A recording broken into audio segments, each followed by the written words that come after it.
You're born in Detroit, 1987. Your father was a factory worker who got laid off when you were 12. Your mother cleaned houses for people who looked down on her. You grow up watching her scrub toilets in mansions while your own bathroom has mold you can't afford to fix. You learn early that the system isn't fair. Some people are born on third base. You're born in the parking lot. You graduate high school with decent grades, no college fund. Show in two options, military or police academy. You choose police, not because you love justice, because you love the idea of never being powerless again. The academy is 6 months of learning laws you'll break and procedures you'll ignore. They teach you about constitutional rights while the instructors wink and tell war stories about planting evidence. You're 21 when you graduate. You take an oath to protect and serve. You mean it, for about 6 weeks. Your first partner is a veteran cop named Martinez, 23 years on the force. He shows you the real training on day one. You pull over a speeding BMW in a wealthy suburb. The driver is a lawyer. Martinez walks up, friendly smile, asks for license and registration.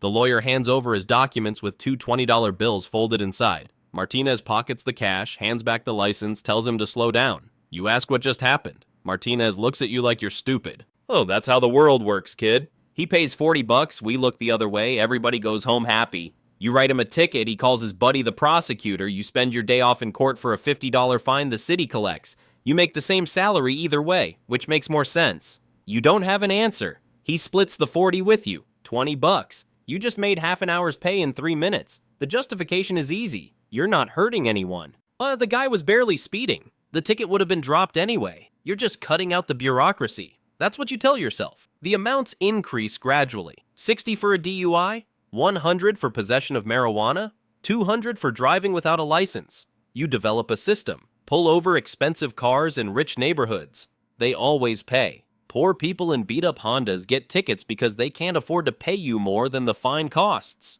You're not stupid. You're efficient. Martinez teaches you the rules. Never take cash from the same person twice in 1 month. Never take more than 200 for a traffic stop. Never take money from violent offenders. Keep a mental ledger but never write anything down. Pay cash for everything. Never deposit more than 300 weekly in your bank account. You follow the rules. You're making an extra $2,000 monthly. Your salary is $42,000 annually. The bribes add 30%.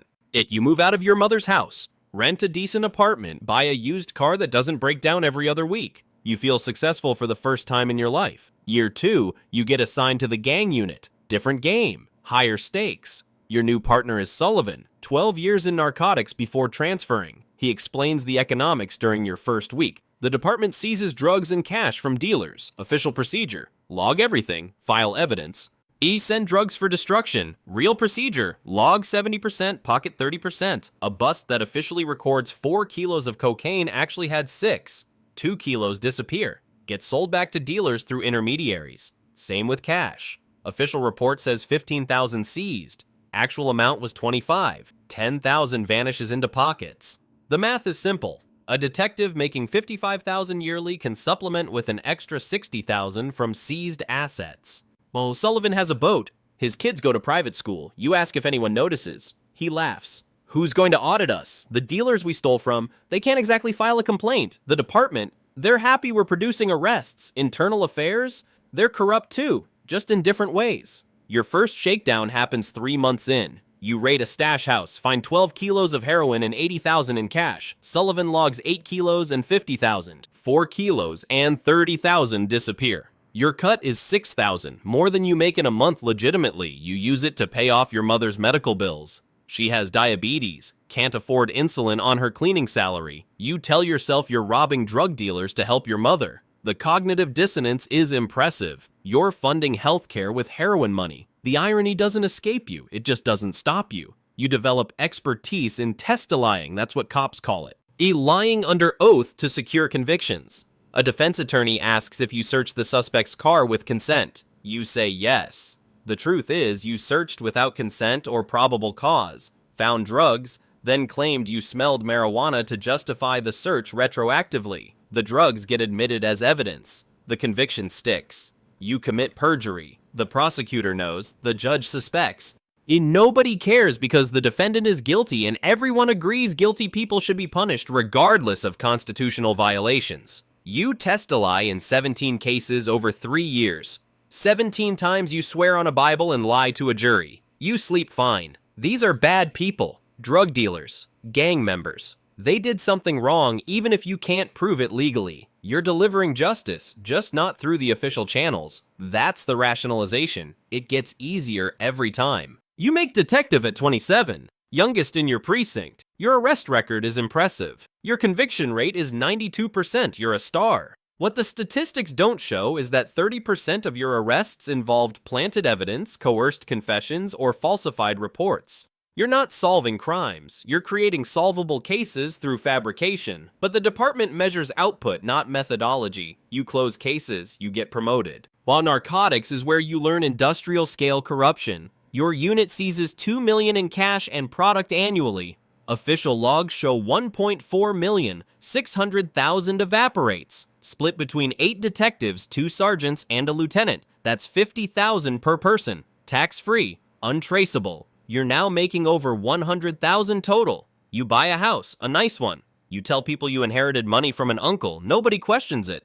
Cops are expected to be broke and bitter. When one isn't, people assume good investments or a working spouse. Your girlfriend is a nurse making $60,000. Together, you look legitimate. The secret is compartmentalization. At work, you're aggressive, methodical, by the book in front of cameras. Off camera, you're stealing drugs and money. At home, you're normal. You grill burgers, you watch football, you argue about paint colors. The different versions of yourself never overlap, and it's sustainable until it isn't. The violence starts when a dealer named Cortez figures out you've been skimming his product. He can't go to police, so he goes to war. Your partner Sullivan gets shot in a parking lot. 2-round center mass. He survives because he was wearing a vest off duty, something he started doing after the threats began. You visit him in the hospital. He's pale, shaking, asking if it's worth it. You don't answer because you both know it is.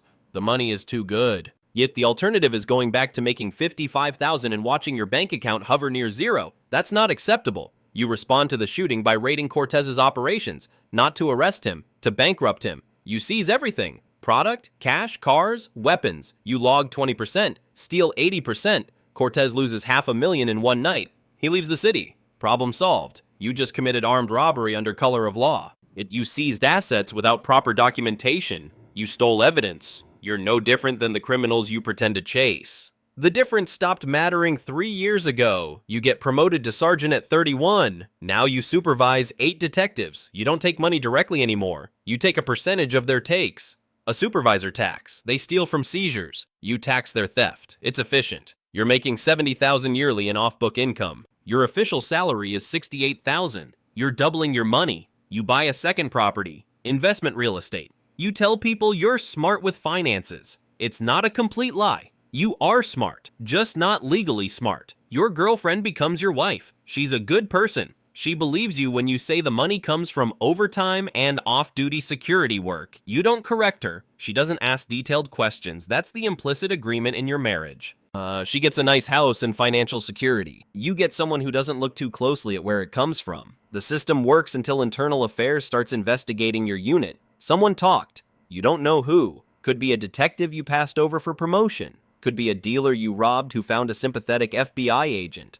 Could be random audit. Doesn't matter. They're looking, they pull financial records, they interview witnesses, they wire informants. You need to insulate.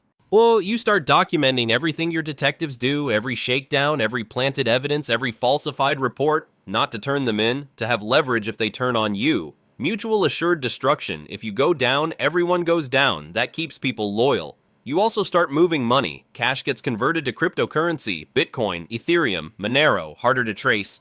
You set up overseas accounts through shell companies. The money laundering gets sophisticated. You're not just a corrupt cop anymore. You're running a criminal enterprise. The wire comes from Rodriguez, one of your detectives. I flipped him with evidence of him stealing from a seizure. They offered immunity if he cooperates. He wears a wire for 6 weeks. Records conversations. You talking about splitting money, planning evidence manipulation, discussing which dealers to rob. It's damning. Federal prosecutors build a RICO case. Racketeering. You're not just corrupt. You're organized crime. The arrests happen simultaneously. 12 officers, 4 sergeants, 1 lieutenant, you. The FBI comes at 5 a.m., full tactical gear, treat you like a drug lord. Your wife watches them put you in handcuffs in your kitchen. She's crying, asking what's happening. You don't answer. What would you say? That you've been stealing and lying for a decade? That the house she loves was bought with heroin money? Oh, that every vacation was funded by robbing the people you swore to protect from? The look on her face tells you she's figuring it out. The life you built is collapsing in real time. The trial lasts 4 months. The evidence is overwhelming. Hours of wire recordings, financial records showing unexplained income, testimony from dealers you robbed, testimony from Rodriguez wearing a wire. Your defense is that you were following orders, that everyone does it, that the system is corrupt top to bottom. Well, the jury doesn't care. You're a cop who became a criminal. That's worse than a regular criminal because you betrayed an oath. The prosecutor calls you a traitor in a uniform. The judge agrees. You get 22 years federal. No parole in federal system. You'll serve at least 18. You're 34. You'll be 52 when you're released. Your wife divorces you before sentencing. Takes the house that you paid for with stolen money. You don't contest it. What are you going to do? Tell the judge the asset is proceeds of crime? Your mother visits once. She's disappointed, not surprised, just sad. She asks why you did it. You tell her you wanted to give her a better life. She says she never asked for that. She wanted a good son, not a rich criminal. She doesn't visit again. Prison is different for cops. You're segregated for safety. Protective custody, 23 hours daily in a cell, 1 hour in a cage they call a yard, no general population. The men you arrested are in this same facility. They'd kill you if they could reach you, so you live in a box. Reading, thinking, replaying decisions. You had so many off-ramps. The first $20 handshake with Martinez. The first seized kilo you didn't log. The first time you testified falsely. Any of those moments you could have walked away, requested a transfer, reported it, quit. You didn't. You chose the money every single time, and now you're here. You hear about the others.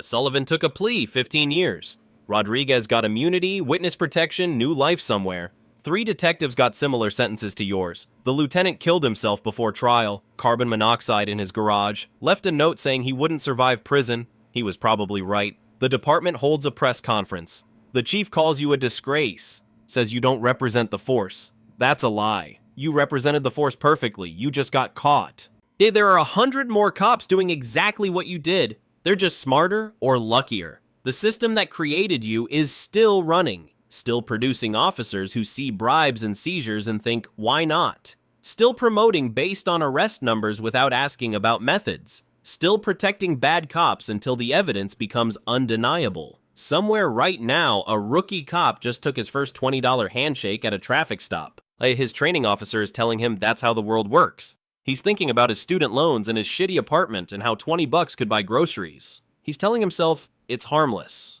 It's not hurting anyone. It's just cutting bureaucracy. He doesn't see the pathway yet, doesn't see how 20 becomes. 40 becomes 200, becomes stealing from seizures, becomes testiling, becomes running a criminal organization. The slide is gradual. Each step seems small. Each compromise seems justified. Until you're in a federal prison serving 22 years and you can't even pinpoint the exact moment you stopped being a cop and became the thing you swore to fight. This story is fiction, but police corruption is real. The shakedowns are real. The planted evidence is real. The perjury is real. And somewhere right now, in some city, a cop is making the same choices you made, thinking it'll be different, thinking he's smarter, thinking he won't get caught. If this made you think, drop a comment with your biggest takeaway. Subscribe for more deep dives like this. See you in the next one.